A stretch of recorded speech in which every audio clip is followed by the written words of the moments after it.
চাঁপাইনবাবগঞ্জে পদ্মার চরে অজানা রোগে মরছে গরু। 2 মাসে মারা গেছে 2 শতাধিক। সংক্রমণের কয়েক ঘন্টার মধ্যেই মরছে বেশিরভাগ গরু ও বাছুর। দিশেহারা গরুর মালিকেরা। নমুনা সংগ্রহের পর রোগ নিশ্চিত হয়ে ব্যবস্থা নেওয়ার আশ্বাস দিয়েছে প্রাণী সম্পদ অধিদপ্তর।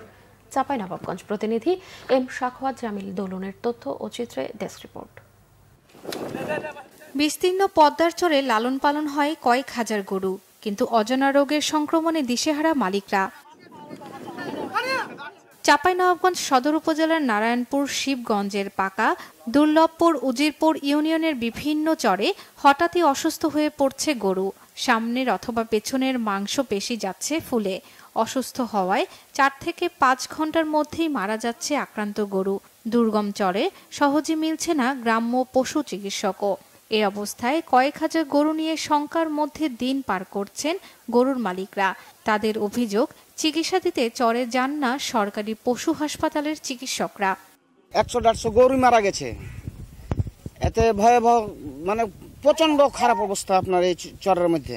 এই ভ্যাকসিনের জন্য আমরা সরকারি হাসপাতাল যাচ্ছি, তো আপনার সরকারি হাসপাতালে আমরাকে ভ্যাকসিন বলছে আছে, কখন বলছে নাই, মানে যে আমরা পাচ্ছি না।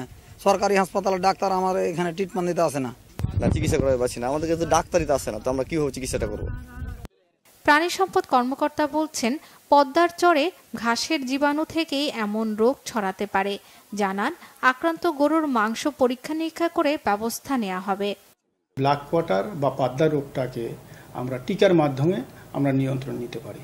যেহেতু আমাদের কাছে বাদলা বা অ্যানথ্রাক্স এবং ব্ল্যাক কোয়াটার যেটা, সেই রোগের টিকা রয়েছে, সেই ক্ষেত্রে আমরা যে এলাকায় এই রোগটা দেখা দিয়েছে আমরা সেখানে দ্রুত আমরা এখানে ভ্যাকসিনের আওতায় নিয়ে আসব।